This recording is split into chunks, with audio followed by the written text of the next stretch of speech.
Hi అందరికీ, నేను మీ ఆజ్ఞాస్. ఈరోజు మీ అందరికీ నా జీవిత గాథను చెప్పడం కోసం ఇలా మీ అందరి ముందుకు వచ్చేసాను. నేను ఎవరు, ఎక్కడి నుండి వచ్చాను, ఎవరికి పుట్టాను, అసలు నేనేం చేశాను నాకు నోబెల్ ప్రైజ్ వచ్చింది అనే అన్ని విషయాలను ఈరోజు మీ అందరితోనే పంచుకుంటాను. నేను ఒక మంచి కుటుంబంలోనే పుట్టాను. అయితే నాకు ఒక తమ్ముడు, ఒక అక్క ఉంది. మేము మొత్తం ముగ్గురు. మా ఫ్యామిలీ చాలా మంచిగా ఉంటుంది, మంచిగా ఆదాయం కూడా వచ్చేది మాకు. అయితే మా నాన్నగారు బిల్డింగ్ కాంట్రాక్టర్. ఇలా మా జీవితం అంతా కూడా చాలా సంతోషంగా గడుస్తూ ఉంది. కానీ ఎవరు ఊహించలేని రీతిలో సడన్గా ఒకరోజు ఏం జరిగింది అంటే, నా 9 ఏళ్ల వయసులో మా నాన్నగారు మరణించారు. ఆ వార్త విన్న మేము తట్టుకోలేకపోయాం. అలాంటి టైంలో మా అమ్మ తన భుజాన పైన వేసుకుని మా ముగ్గురిని కూడా తనే పెంచింది.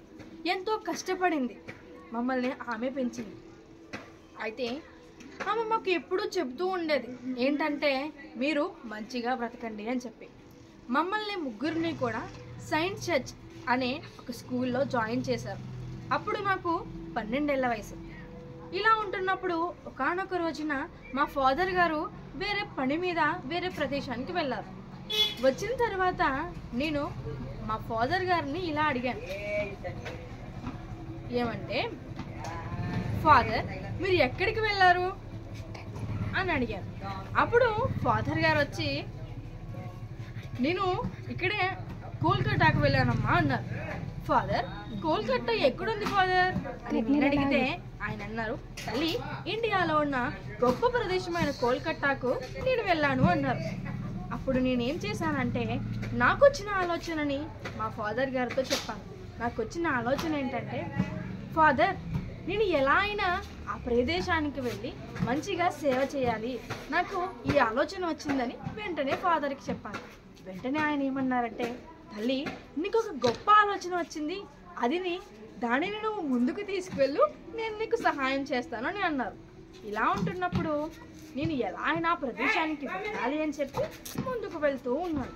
ఇలా ఉన్నప్పుడు సుమారుగా నాకు 17 ఏళ్ల వయసు వచ్చేసింది. అప్పుడు నాకు మరొక ఆలోచన ఏంటి అంటే, నేను ఒక నన్గా మారాలి అని అనుకున్నాను. అప్పుడు నేను మా అమ్మగారి దగ్గరికి వెళ్ళి, అమ్మ నేను ఒక నన్ను అవ్వాలనుకుంటున్నాను, మీరు ఏమంటారు అని వెంటనే అడిగాను.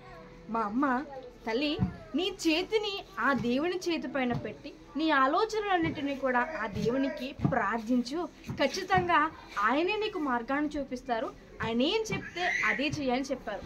నేను వెంటనే ప్రార్థించుకొని నేను నా ప్రయాణాన్ని కొనసాగిస్తూ ఉన్నాను. ఇలా నేను ఒక కమ్యూనిటీలో జాయిన్ అవ్వాను. అలా అక్కడున్న వారందరితో కలిసిపోతూ ఇలా నేను సెయింట్ మేరీ స్కూల్లో ఒక టీచర్గా జాబ్ చేశాను. అక్కడున్న చిన్ని పిల్లలు చాలా సంతోషంగా ఉన్నారు. సో వాళ్ళందరినీ కూడా ఇలా నేను వాళ్ళని నా చేతులతో ఎత్తుకుంటూ వారికి నేను ప్రేమను అందిస్తూ వారిని నాతోనే భోజనం చేస్తూ ఉండేదాన్ని. ఇలా ఆ పిల్లల్లో ఎంతో ప్రేమను నేను చూస్తూ ఉన్నాను. అలా కొన్ని రోజులైన తర్వాత నేను ఎలా అయినా ఒక నర్స్గా మంచిగా సేవ చేస్తూ అనేక మందికి నేను ఉపయోగపడాలనే ఒక మంచి ఆలోచనతో నేను ఒక నర్స్ కింద ఒక హెల్త్ డిపార్ట్మెంట్లో పనిచేయాలని కొన్ని వైద్య రంగంలో కొన్నిటిని నేను నేర్చుకున్న దాన్ని కోల్కతా వెళ్ళి అక్కడున్న ప్రజల పట్ల సేవ చేస్తూ ఉన్నాను. అలా సేవ చేసినప్పుడు నా కంటికి ఎన్నో కనిపించాయి. ఇలా చిన్న పిల్లలు ఎంతో బాధపడుతున్నారు. వాళ్ళని చూసిన వెంటనే నా ప్రాణం అస్సలు ఊరుకోలేదు, చాలా బాధపడ్డాను. అలా ఇలాంటి వారందరికీ సేవ చేయాలనే మంచి ఆలోచన నాలో పుట్టింది. ఇంకా ఆ భగవంతుడిని నేను వేడుకుంటూనే ఉన్నాను. ఇలా కొన్ని రోజులు గడిచిన తర్వాత నేను ప్రార్థించుకుంటూ ఉన్నప్పుడు నేను ఎప్పుడో ఒకసారి స్కూల్లో చెప్పిన ఆ పాఠానికి అక్కడున్న ఒక స్టూడెంట్ వచ్చి నాతో మాట్లాడింది. ఏమనంటే, నేను కూడా మీతో కలిసి కమ్యూనిటీలో మీతో కలిసి నేను పని చేయాలి అనుకుంటున్నాను అంది. వెంటనే నేను అన్నాను, సరే అమ్మా అని. అలా నా ఒక్కదానితో మొదలైన ఆ ప్రయాణంలో 10 మంది సిస్టర్స్గా మారి నాతో కలిసి ఆ యొక్క సేవ చేయడానికి ముందుకు వచ్చేసారు. ఇలా చాలామంది వచ్చారు. కొంతమంది ఏమో ధనం రూపంలో నాకు సహాయం చేశారు, ఇంకొంతమంది ఆహారం రూపంలో నాకు సహాయం చేశారు. ఇలా నా జీవితం కొనసాగుతూ ఉన్నప్పుడు ఎంతో మందిని నేను చూస్తూ ఉన్నా. అలా ఎంతో మంది కుష్టి వ్యాధితో బాధపడుతున్న వారికి వైద్యం చేయాలనే మంచి ఆలోచన నాలో పుట్టింది. అప్పుడు అక్కడున్న వారందరూ కూడా నాకు మంచిగా ధనాన్ని ఇచ్చారు. సో ఇలా నేను ఎంతో ఆనందించేదాన్ని. కానీ ఒకవైపున బాధ కూడా ఉంది.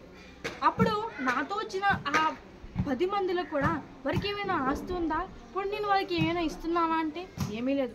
వారి దగ్గర కేవలం 2 జతల బట్టలు, వారికి కావాల్సిన కొన్ని ఉపయోగపడే వస్తువులు మాత్రమే ఉన్నాయి. అలా మా ప్రయాణం కొనసాగుతూ ఉంది. అలా ఉంటున్న మేము ఒకనొక రోజున ఏమైందంటే, మేము ఏదో ప్రైజ్ కోసం ఏమీ చేయలేదు. సడన్గా ఒకనొక రోజున నోబెల్ ప్రైజ్ వచ్చిందని ప్రకటించారు. వెంటనే నేను వెళ్ళి దాన్ని తీసుకుని ఒకటే మాట చెప్పాను. ఏంటంటే, ఇప్పుడు మీ అందరికీ కూడా చెప్పే మాట ఏంటి అని అంటే, మీ అందరినీ కూడా ప్రార్థన చేయడానికి ఆహ్వానిస్తున్నాను. మీరందరూ ఆ దేవుని ప్రార్థించి ప్రేమ కలిగి ఉంటే చాలా గొప్పగా మనం ఉండగలం. చిన్న పిల్లల్ని మనం ఆదరించగలం. నేను చెప్పే 4 మాటలు వినండి. ఏంటంటే, మనం ఈ భూమి మీద ఉన్న ప్రతి మనిషికి మరణం అనేది ఉంటుంది, కానీ మానవత్వానికి మాత్రం మరణమే లేదు. మనం ఏదైనా గొప్ప పనులు చేయాలనుకుంటాం, కానీ మనం చెయ్యలేము. అలాంటి పరిస్థితుల్లో కూడా మనం చెయ్యాలి అనుకుంటే, చేసే చిన్న పనునైనా గొప్ప మనసుతో చేస్తే అది ఎంతో ఫలితాన్ని ఇస్తుంది. ఈ భూమి మీద అందరూ మనల్ని దూరం పెట్టినా, ద్వేషించినా కానీ మనల్ని మాత్రం ఎప్పుడూ ప్రేమించేది ఒక్క అమ్మ మాత్రమే. కాబట్టి మీ దగ్గరున్న కొంత